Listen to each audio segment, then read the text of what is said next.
I think it's appalling that when I go to towns across this country, parents tell me their kids cannot get jobs to start off and start saving for school because, in part, the 100,000 plus temporary foreign workers that employers prefer to have in some cases because they can pay them less. Conservative leader there, Pierre Poilievre, criticizing the temporary foreign workers program. As you heard, he says it makes it harder for young Canadians to find jobs. That's part of the issue. Federal Conservatives and now the BC Premier, a new Democrat, David Eby, both have concerns about the program, want it reformed or shut down. I'm joined now by BC's Minister of Jobs and Economic Growth, Ravi Kahlon. Thank you. Nice to see you, Minister. Yeah, nice to see you again, Rosemary. Thanks for having me. Yeah, I want to talk about both that issue and some of the major projects, because you got two in that announcement on Friday. But let's start with the temporary foreign workers program. Your boss, the Premier, says it should be shut down or reformed. What are the concerns that your government has about the program?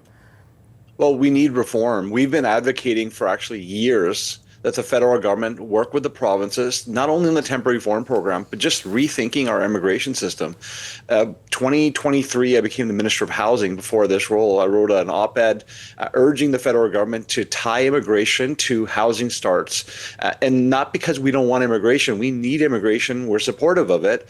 But if you don't align the things that we need in our communities to support immigration, it creates challenges, not only for people living here, but it's also not fair to newcomers that we welcome to this country. You can't say, come to British Columbia, and by the way, we have no housing, and there's all these other challenges that we are dealing with at the same time. So what Premier Eby is expressing is what we hear from people in our community, and also what we see in the challenges of how the temporary foreign worker program, LMI labor market assessment programs are working, and then the lack of opportunity for provinces to have a say in the provincial nominee program, which the federal government cut in half in the last year. So there's a lot of issues there. We need to figure it out.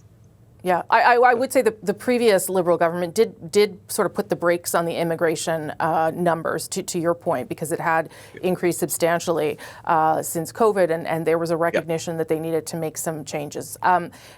There are other factors, of course, though, dealing with unemployment, right? The tariff war is one of them. Wages are another. And as you know, there are businesses who really like this program, who think that it makes sense for them. What do you say to them and how they would find people to take these jobs that, maybe young Canadians don't actually want? Well, there are needs for the program in some places. We have some rural communities who have a hard time attracting the workforce. We have, of course, in the agriculture sector, there's a need. But we also see a lot of job postings where postings are $32 an hour, just enough to get into labor market assessment. They say nobody applies, and then they're bringing in folks. And we've seen, Rosemary, a lot of fraud. The amount of cases I see people coming to my office crying because they've paid $30,000, $40,000, sometimes $50,000 in their country to an agent to come here and have their employment opportunity, have an immigration process where they can come to Canada, and then having their wages taken back from them when they come here and work. It just needs to be reformed.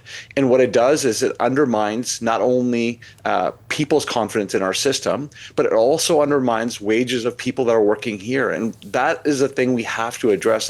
The problem, as Premier Eby has laid out, is not the people that are coming. That needs to be clear. The problem is the system that's exploiting people. Yeah. Okay, I want to turn to talk about a couple of these projects that got a green light from the government on Friday. Two of them, the LNG project, which we were just talking about before the break, and the Red Chris mine expansion in BC. Tell me what that means for the province, because, I think I was asking Minister Hodgson, these are projects that were pretty far along, maybe need some further capital investment. So what does this change, the fact that the federal government has pointed to them? Well, it's nice to see the federal government recognize that BC is going to be likely the engine of economic growth for the country. We've got 40% of the projects on their first list are in British Columbia. One of those projects was on our 18 projects that we're prioritizing here in British Columbia. Having the federal government's vote of confidence, acknowledging that they're going to help prioritize and move things forward, it gives proponents confidence when they make their final investment decisions to know that not only do they have a provincial partner, but they have a federal partner wanting to fast track that. Now, we have 18 projects. We have sent a very large list to the federal government, and the projects that we're proposing are not made up. They're not something that we may do in the future. All of them are projects we've been working with First Nations, with local communities on, developing over years. So we're ready to go, and we would like to see more projects in British Columbia get on that list so we can continue to see the growth that we want to see.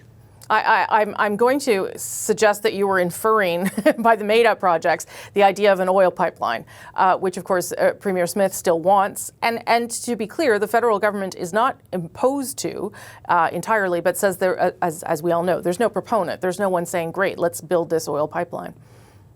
Well, I would say that projects that are successful are the ones where you're having tough conversations with our First Nations partners, with community, and it's not going to be done in a handshake agreement in a closed room door. It's going to require building those relationships and having those conversations. And our position on the pipeline is, first off, there's no proponent. But second, if we want to increase capacity, we have a pipeline that the taxpayers of Canada paid for that is running at 70%. If we want to do something immediately, let's focus on that pipeline. Let's do the dredging so that our boats are not leaving at 70% capacity.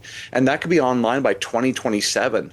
And so those are real projects that we believe we should be focusing on, and certainly hoping the federal government agrees. BC Minister of Jobs and Economic Growth, Ravi Kahlon, thank you. Nice of you to get up early this morning for me. I appreciate it very much, sir. Anytime, Rosemary. Thanks for having me. Okay, thanks.